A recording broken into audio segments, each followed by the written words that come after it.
There was a family driving back home after a nice holiday late at night, and fortunately the car breaks down. Now, it doesn't sound so scary, depending on where you are, but here in Israel, especially when things are very volatile and there's a lot of threats and concern from the Arabs, it could be very dangerous. And in this particular evening, the car breaks down right in an Arab neighborhood, and they're stuck. Husband, wife, kids. And to make things worse now, when the father looks towards the neighborhood, he sees a bunch of Arab people. They're covering their heads with the different cloths, with sticks and knives, racing at them. What a scene! Imagine. So what can the father do? There's nothing they can do. They can't get away. So he looks to Shemaim and says, Hashem, please help us, save us. And a voice from heaven comes out and says, why are you crying out to me? Just get moving. What do you want from me? And the man's shocked. What do you mean? Hashem, we're praying to you for help. We thought you might help us. It's like, I can't help you. Just get moving. A story like this actually did happen, almost to the T. When the Jews left Egypt, so they were stuck right by the Yam Suf, right by the sea, and they couldn't cross. The sea was blocking them. And the entire Egyptian army was approaching them from the other side to kill them. Armed, they're even more threatening than a bunch of Arabs with some sticks. They're talking about the entire Egyptian army. And you have all the Jewish people, man, woman, child, standing there, stuck, praying to Hashem to save them. More than that, Moshe Rabbeinu, the leader of the Jewish people, turns to Hashem and says, Hashem, save us, save the Jewish people. And as Moshe Rabbeinu was praying, what do you think Hashem's response is to him? Hashem says, Moshe, ma titzak elai, why are you crying out to me? Just tell the people to get moving.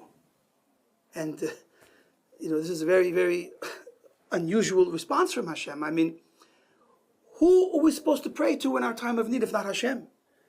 So, in fact, the Ohr Chaim asks these questions. On this story, the Ohr Chaim says that we have to appreciate what's going on, because it doesn't make any sense. When the Jews are in trouble, they're supposed to pray to Hashem, and as long as Hashem didn't save them, they shouldn't stop praying.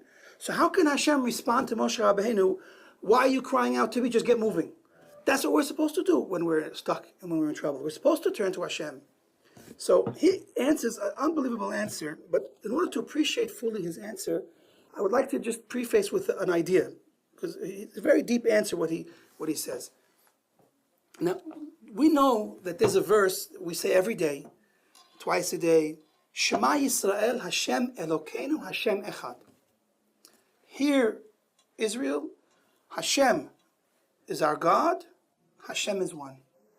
Now, it's interesting, in this prayer we have the two names of Hashem. We have Hashem, Yud Kei Vav Kei, which the rabbis teach us is a reference to God's attribute of mercy.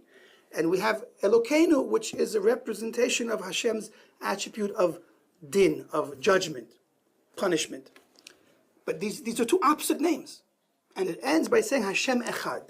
Meaning even though there are these two opposite expressions from Hashem, an expression of mercy and kindness, and an opposite expression of judgment and punishment, Hashem is one.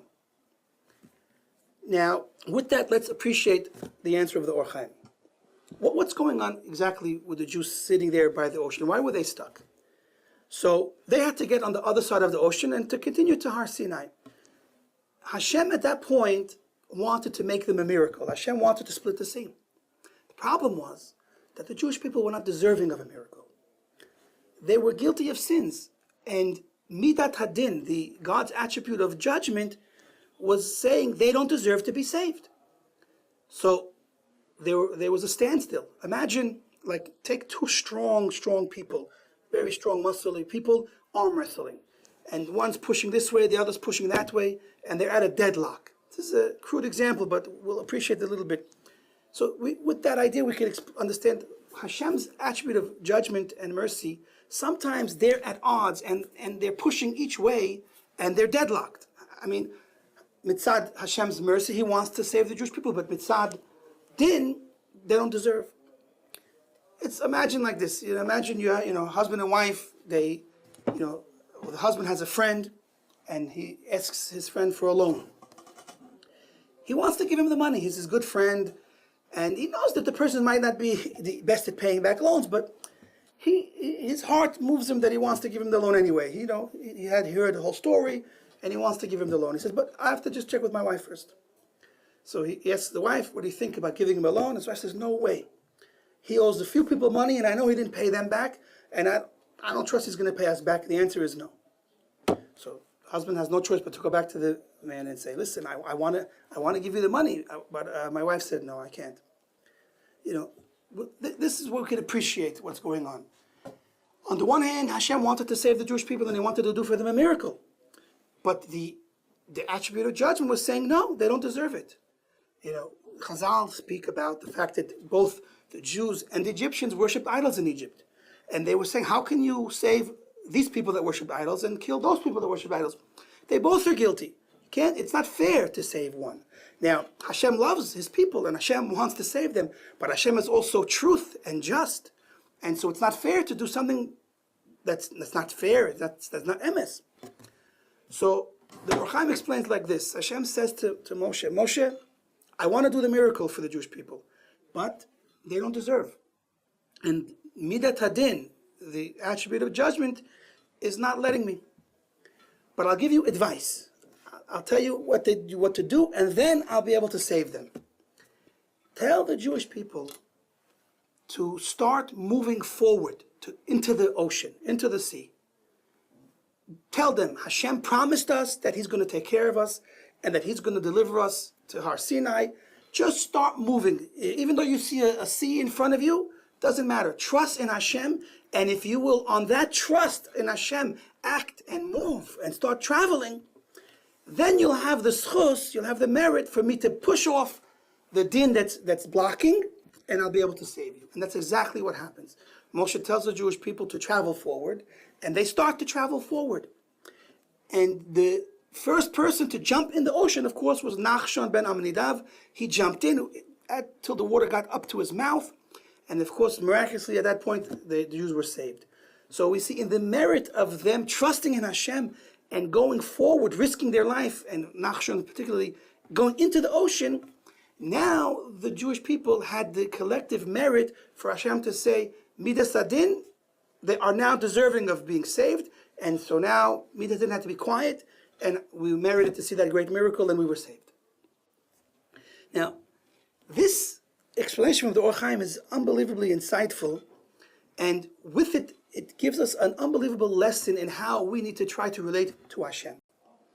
Another idea that we want to talk about over here is the power of bitachon, trusting in Hashem. The trusting in Hashem is itself a tremendous chus. If we carry in us trust in Hashem, but more than that, the story shows us, and that we act on it, that we actually are willing to take the risks involved in life because we trust in Hashem, that trust is enough that Hashem will save us, that Hashem will help us. When we're involved in business, in all types of dealings, we have to know that Hashem is with us. And if we have trust in Hashem, that's the first step to take, trusting in Hashem. The trust itself is enough to earn Hashem's blessing and Hashem's protection. So that's the main thing to take out of this story. And it's not only miracles that happen once upon a time. We don't see necessarily the same type of miracles today, a splitting sea. But Hashem splits seas for us in different ways. Maybe within nature. Each person can look in his life and see, when you go 100% with Hashem, then Hashem is 100% with you. And all the little miracles that happen in our lives every day, we can see Hashem there with us, helping us to succeed.